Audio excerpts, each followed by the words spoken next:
G-Dep, what's good? Hey, what's up, man? How's everything, man? Everything good, man. How you holding up? That's what's good. That's what's up. Everything, same old thing, man. Just trying to stay focused, praise God, man. Just being easy, you know what I mean? One day at a time. I feel you, man. I feel you. Definitely a big fan, man. I appreciate you calling in. Anytime, brother. Likewise, man. I saw the stuff you was doing, before this, I was definitely a fan as well, man. I respect your hustle, man. So, I definitely wanted to just, Bonnie told me you wanted to get in touch. I definitely wanted to make that happen, man. No, definitely, man. Appreciate it. So where are you actually locked up right now? What location? Oh, they got me at Elmira. Okay. Yeah. And how is it, man? How's the people treating you in there? I mean, it is what it is. Jail is jail. I move real low. I just, try to just be to myself, man. I know a couple of people in here. We chop it up every now and then, but I'm just the same dude, man. I ain't really, trying to, make a movie everywhere I go. Other than that, it's cool, man. I can't expect no more, no less in any jail. So, you know what I mean? I just I do me, man. Everybody, as far as the people, man, it ain't no different from nowhere else, man. You know what I mean? You get your people that, feel a certain type of way. You get people that feel another certain type of way. It ain't really it don't really affect me too much, though. Yeah. Well, since we're talking for the first time about this situation, your story is very unique in the sense that you did something a very long time ago that you never got caught for, and you actually went and confessed yourself, to the crime. Like, what really led up to you deciding to do that? Because you were essentially free and clear. Right. I mean, but free and clear is all depends on how you look at it. You know what I'm saying? Because I didn't feel free and clear. You know what I'm saying? It was really, one of the things, man, where I really had to really, every day I was faced with this memory, man, and this heinous act, that really didn't have to happen. You know what I'm saying? So, it's just, you know how it is, man. I mean, when you feel like something ain't right, it just don't sit right with you. You know what I mean? And that was just how that thing was, man. It took a while for me to realize that was really what my issue really was. You know what I mean? I thought that it was kind of just something I was going through, maybe because of the drugs, or I didn't even, I was so deep into that whole, the whole situation and medicated, to a point where I didn't really realize where it started. And, after a while, I did a lot of personal inventory, man, and I just really realized that was my issue. You know what I'm saying? So, I had to do what I had to do, man, to really, get that burden off of my chest, man. At the time that the incident happened, it was a robbery. Is that correct? I mean, it was supposed to be a robbery. Yeah. It was supposed to be a robbery. And what were you on at the time? Like, what drugs were you taking, during that time in your life? I mean, well, I don't, at that time I was a young boy, man, so I wasn't on really any drugs. I probably might have been, maybe weeded. I don't know. You know what I'm saying? I was only probably maybe 18 or something like that. I wasn't really doing nothing crazy at that time. It was more of a, that was just more of how it was. Just at that, at that time, it was kind of more of a violent era for me. You know what I mean? So that was how, that was just the thing I used to do. You know what I mean? You carry the gun. You know what I mean? You know what I mean? You hustle. You got your gun. You know what I mean? And that was just my routine, man. When the incident actually happened, and you walked away from it, you didn't know that the person actually died. You thought that maybe he just got shot when you went and actually turned yourself in. Is that correct? Well, I mean, I had a kind of idea, because of the severity of the whole thing. But then again, I told myself that he did. That was what I told myself for all of those years. Like, nah, everything was alright. You know what I mean?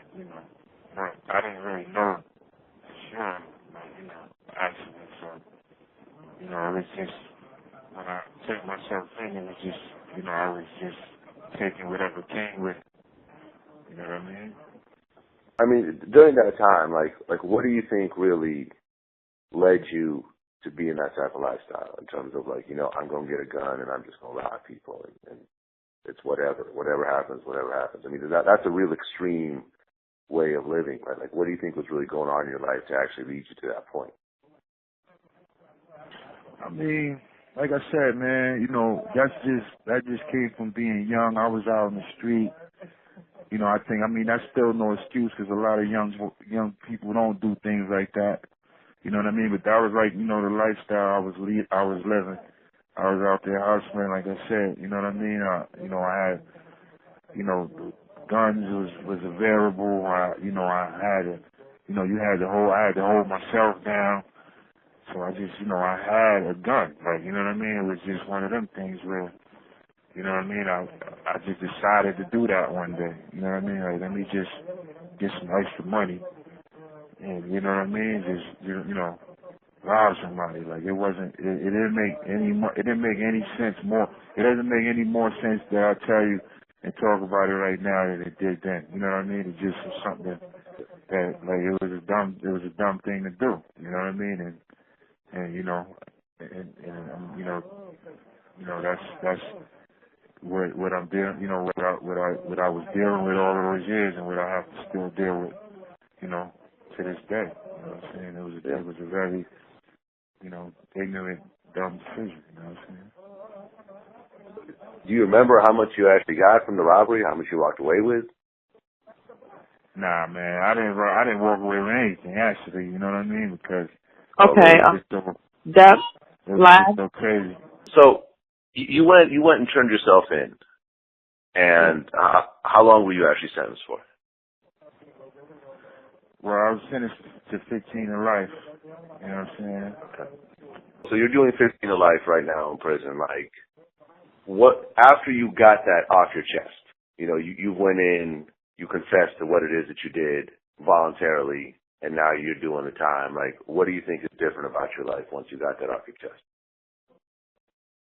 Well, now I can move forward, as far as, just, the fact that, I know that, what I did is never right, but, I attempted to make it right. So it's just something that, can, just free my spirit up, to help God work through me. You know what I mean? I couldn't really, be the person that God put on this planet with that without that act being accounted for somewhere. You know what I mean? And I know a lot of people say, you could have just asked God to forgive you and stuff like that, which I did and which I am doing. But the act of contrition is always, that's also something that needs to be done. So, that was, that's basically, how I feel about it now. You know what I mean? I tried to amend it to the best. You have 60 seconds remaining. Best of my ability, man. And, I'm just trying to move forward now. You know what I mean? Do you feel that you brought some level of closure to the family of the victim? Yeah, I think I brought some closure to them, to their situation somewhere. I don't see how I couldn't have. I don't know if they, knew what happened. So now they know what happened. I'm not saying it makes it right, but it help. It might help. I don't really know how they feel about it. You know what I mean? I feel you, man. Well, I think it brought some closure to them. Whether they talk about it or not, I know that they at least know what happened, and I think that they do have some sort of closure in it, man. So tell me about the future. What's going on with you, and what are you planning on doing now that you have such a major change in your life? Yeah, man. Well, right now that's exactly what I wanted to talk about, man. The thing now is, right now,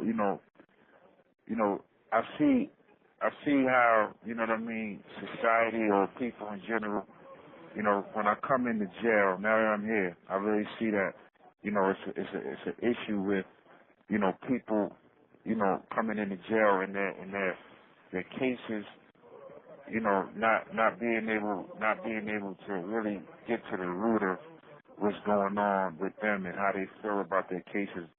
The prison system really isn't set up, for the redemptive process, to take place. The redemption, the thing about redemption, it doesn't really exist, coming in here. You know what I mean? So it's like, you could go through it on your own. You could go to church, or you could deal with it, with your peers. You know what I'm saying? And that's what we into right now. We have a foundation called it's called GWF, the Greater Wealth Fraternity. You know what I mean? And it deals with people in prison, that don't really have a platform to talk about their cases. You figure, dudes really get out of here, and they come in here and they have to make these facades, and they can't really be who they are, and next thing you know, they get out of jail and they're worse than they started. You know what I mean? So, we're just trying to provide, just a platform for people to, get things off of their chest, be, a network of prisoners that are able to talk, that we're making it possible for them to get together without, any fear of backlash or just the gossiping and everything that goes on, that's attached to all of that, because in here you tell somebody how things, how you feeling about things, people take that as a weakness half the time, or they use it against you later on or something like that. So we're trying to provide an actual forum where people can actually sit and talk about these things.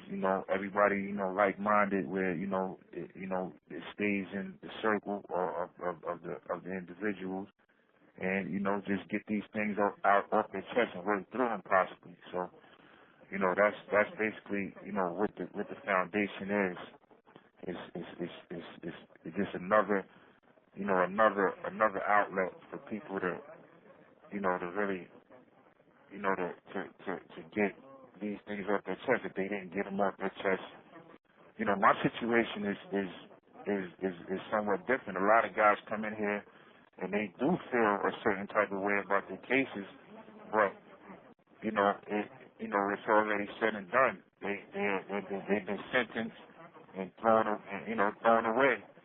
And you know what I mean? And then they're just supposed to come home without even having going through the process of healing. You know what I'm saying?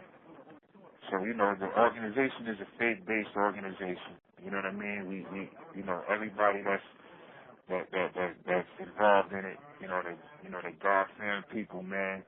You know what I mean? And it's nothing really, it's nothing really intricate, man. It's just people coming together and talking about, how they feel about things, man. And hopefully we'll be able to get, this thing off the ground where we'll be able to send things to parole, have an advocate to send things to parole, and to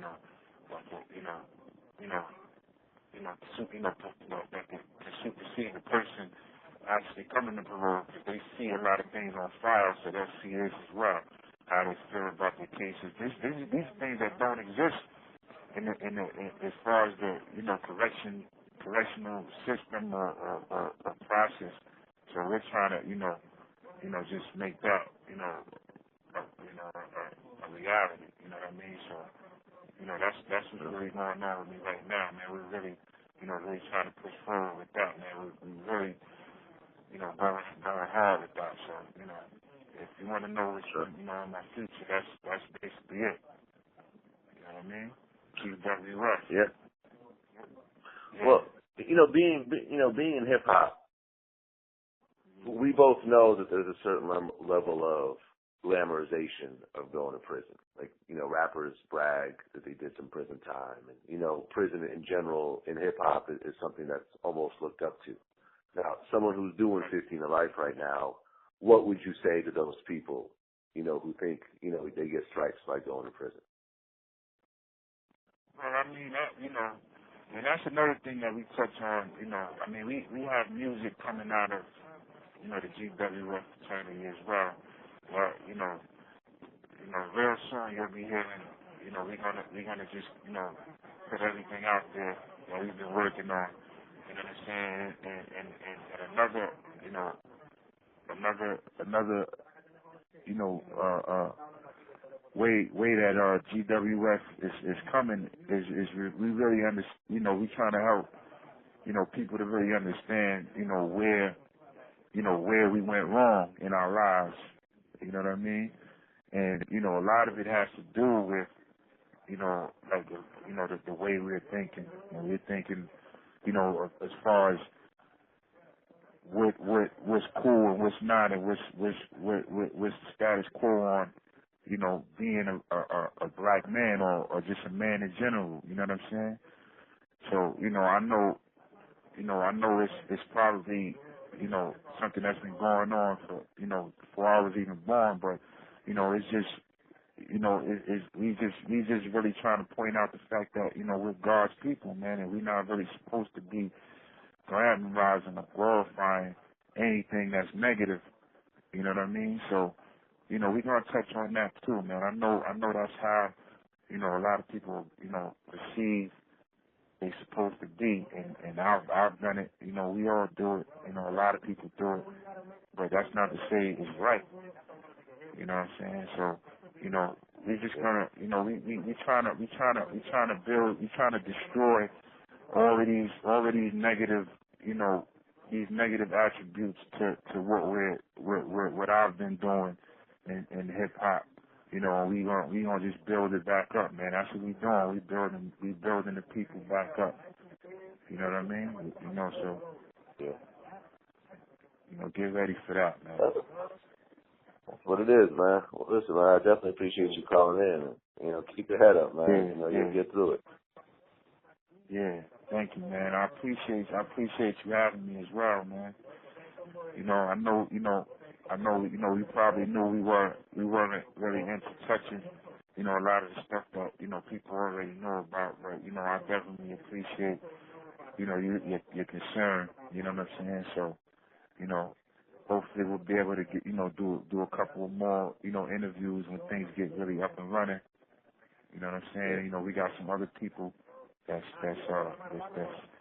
really, a part of this foundation that you'll hopefully get to speak to soon as well. You know what I mean? But, yeah, man. I mean, that GWF, baby. I was a fan of G-Dep when I heard Head Over Wheels. Before Puffy found you.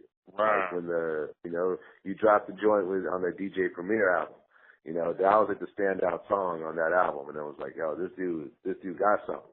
And then once I saw you sign a Bad Boy, I'm like, oh, that's the same dude from the Premier show. All right, that's what's up, man. Yeah.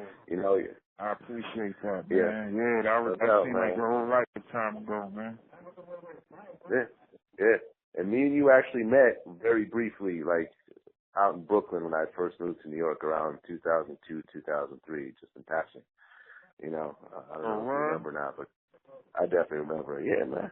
Absolutely. Very briefly, though. It was like, oh, what's up? I'm DJ Vlad, G-Dep. I was just brand new, so, I was just another face back then. But, Where was that in Brooklyn, man? It was fun. No, man. It was like maybe East New York or something like that. It was a while ago.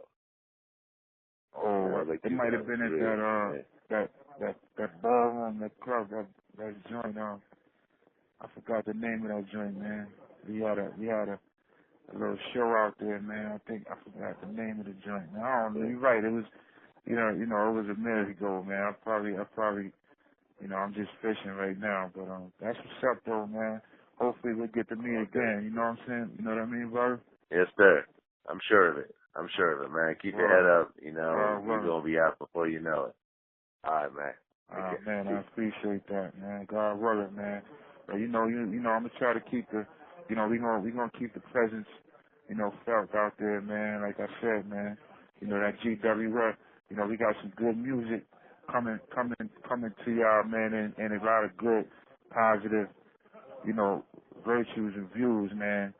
So check out the website whenever we get a chance. You know what I'm saying? Right now, we got some stuff on YouTube. So, give it a minute, man. You're gonna be one of the first to know about the whole blast off, man. So, you know what I mean? No, man. Keep your head up, man. We'll talk soon. Definitely, man.